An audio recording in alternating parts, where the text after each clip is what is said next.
পড়ছি। এ রিনা, মা তুমি আইছো? তুই আছো ভালো? তোর দেহার লেগে মোর পরনটা একসের এখন উতাল পাতাল করতে আছে, এই জন্যই তো তোর দেখতে চলে আইছি। আপা মনে করলাম পড়াটা কানতে আসছিল, লিগা মার লোকে মুই আয়া পড়ছি। মা তোমরা আয়া খুব ভালো কাম করছো, আমি যে কি খুশি হয়েছি, খুব খুশি হয়েছি তোমরা আইছো। জামাই কই? জামাইটা যে দেখতে আসি না। মা তোমার জামাই তো এই সময় অফিসে থাকে। ও হ হ, ভুলে গেছি। জামাইয়ের কামাই রুচি কিরম চলতেছে? মা মাশাআল্লাহ দিলে খুব ভালো, তোমার জামাই প্রমোশন হয়েছে, এর বেতন এখন লাখ টাকা। কও কি? মোর জামাই 1 লাখ টাকা বেতন পায়? লাখ টাকার জামাই? আপা মোর দুলাভাই প্রত্যেক মাসে মাসে লাখ টাকা কামায়, বেতন পায়, তাই তো আমার কোনো চিন্তাই নাই। আরে বিহান সাহেব, আসসালামু আলাইকুম। ওয়ালাইকুম আসসালাম। তা আপনারা কখন আসলেন? এই যে মাত্রই আসলাম। কলা, কচু, নারকেল এত গাট্টি গুট্টি নিয়ে আছেন? দেশি মুরগি আছে খামারে, নিজস্ব খামারে। তাই তো, মুরগিও তো দেখতেছি।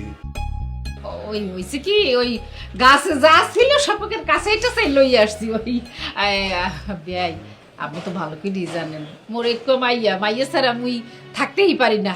এই জন্য চিন্তা করছি একেবারে এখন থেকে মোরা একসাথেই থাকবো, একেবারেই চলে আসছি। আমরা চিন্তা করছি ঢাকা সব থাকবো, এলে গাঠি বস্তা যা আছে, জানো কামার মুখ যা আছে সবকিছু একবার আয়া করছি। ভালো হয়েছে না? একেবারে চলে আসছেন মানে?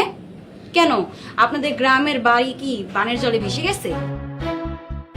আরে বিএন সাহেব যে, বিএন সাহেব মই কেলাম তোমারে দেখার লাগিয়া, তোমার কাছাকাছি পাশাপাশি থাকার লাগিয়া ঢাসরে মুই চলে আইছি। শুনেন বেআইন, একদম ফালতু কথা বলবেন না। বিএন সাহেব সেটটা আছে, বিএন দেখো মই তোমার লাগিয়া কি লই আইছি। এই যে নিজেকে ক্ষেতের গাছপাতা, কলা, মান কচু, খামারের মুরগি, দেশি দেশি, ওই দেখছো নাইহল, স্পেশালি এই নাইহলটা মই তোমারে দিলাম। ও মা রে মা, মোর পাদি ভাইটা দিছে রে মা, বিএন। পাটা মনে ভাই এই আরে আমার ননদ তোর লোকে দুষ্টামি করছে, তুই কিছু মনে করিস না। হয় হয় হয় ওই বেল তো বিহান সাহেব যখন একবারে গাট্টি গুট্টা নিয়ে চলে আসে, বোমা ইয়ার পর যাও মেহমানদের ভিতরে নিয়ে যাও। জি আপা। আমি টেনশন করেন না, মোরে আচ্ছা, যান। চলো চলো চলো। মা মই হলাম তোমার ছেলে, কই দিলাম মই কেলাম এর প্রতিশোধ নেব। আচ্ছা হইছে, চলো চলো, জিনিসগুলো নেওয়া লাগবে না, আমি আমি আইছি, চলো। আমার তো কেমন যেন সন্দেহ হইতেছে, শফিকের শাশুড়ি শালা একেবারে এত জিনিসপত্র নিয়ে একবারে আমার বাড়িতে চলে আইছে। ঘটনা কি? আমার খুবই সন্দেহ হইতেছে। তাইলে কি আমার পোলার লাখ টাকা বেতনের খবর শুনাইছে? রিনা, রিনা, রিনা, কই তুমি? ও তুমি চলে আসছো?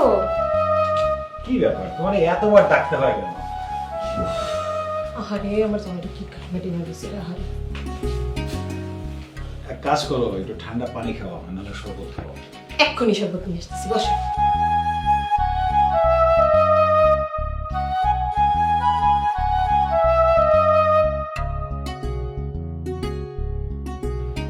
কি ব্যাপার, এত তাড়াতাড়ি শরবত হয়ে গেল? জামাই বাবাজি খাইয়ে দেবো তো, সর্বত্র ঠিকঠাক আছে নিশ্চিনি। আপনি? এই রিনা, রিনা, এই আমাদের কি প্রতি মাসে ম্যারেজ ডে পালন করতে হবে নাকি? কি বলতেছো? আমাদের ম্যারেজ ডে তো বছরে একবার পালন হয়, প্রতি মাসে কেন পালন করবো? তাহলে তোমার মা মানে আমার শাশুড়ি আম্মা যে 1 মাস যেতে না যেতেই আবার এসে হাজির হলো? আসলে হয়েছে কি, জামাই আব্বা ওই তোমারে খুব দেখতে ইচ্ছা করতে আসছিল, পরানের মধ্যে ছটফট করতে আসছিল, সেই জন্য চলে আসছি। বুঝছি, মায়ের চেয়ে মাসির দরদ বেশি। তুমি কি কিছু বললা?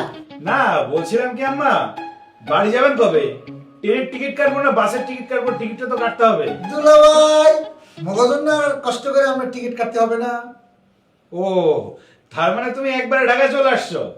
তো চাকরি বাকরি কিছু পাইছো? আর না পায় থাকলে পরে আমার অফিসে একটা দারোয়ান লাগবে, 1000-1000 টাকা বেতনও পাবা, চাইলে কাল থেকে জয়েন করতে পারো। আর শাশুড়ি আম্মা, আমাদের অফিসে একটা বুয়াও লাগবে। আপনি তো খুব ভালো রান্না করতে পারেন। হ্যাঁ, আপনি চাইলে আপনিও জয়েন করতে পারেন। এই তুমি কিন্তু বললাম আমার ভাই আর মায়ের অপমান করতেছো। আমার মা ভাই কি এখানে চাকরি করতে আসছে? আমার বাসায় বেড়াইতে আসছে। শোনো, চালের দাম কত কেজি জানো? 85 টাকা কেজি চাল। তোমার মার ভাইকে একটু তাড়াতাড়ি বাড়ি ফেরত যেতে বলো। যাবাই বাবাজি, মই কিন্তু খুব কষ্ট পাইলাম। তুমি লাখ টাকা বেতন পাও আর সামান্য এই মোরা দুজন তোমার বাড়িতে খামু, হেয়ের হিসাব করো। হ্যাঁ, তোমার মতো এমন গিফটে জামাই মোর বয়সও দেখিনি। ছি, সিসি করে লাভ নেই শাশুড়ি আম্মা। আমি মাথার ঘাম পায়ে ফেলে লাখ টাকা ইনকাম করি। টাকা ইনকাম করতে না প্রচুর কষ্ট করতে হয়, তাই আমি প্রত্যেকটি টাকার পায়ে পায়ে হিসাব রাখি। শোনো, তুমি যদি আমার এই বাড়িতে রাখতে চাও তাহলে আমার মা আর ভাইরেও রাখতে হবে, এটা আমার শেষ কথা। তার মানে তোমাকে বিয়ে করে এই বাড়িতে নিয়ে আসছি, তার সাথে শালা শাশুড়িও ফ্রি থাকবে এই বাড়িতে? আমার তো প্রেশার বেড়ে যাচ্ছে। তুমি এই শরবতটা খাও, দেখো শরীরটা ঠান্ডা হয়ে গেছে, প্রেশারও নাই গেছে। হ্যাঁ, আমি বহুত হিসেবে আম্মা, শরবতটা আপনিই খান নেন। বুঝছি কি হইতে চলছে।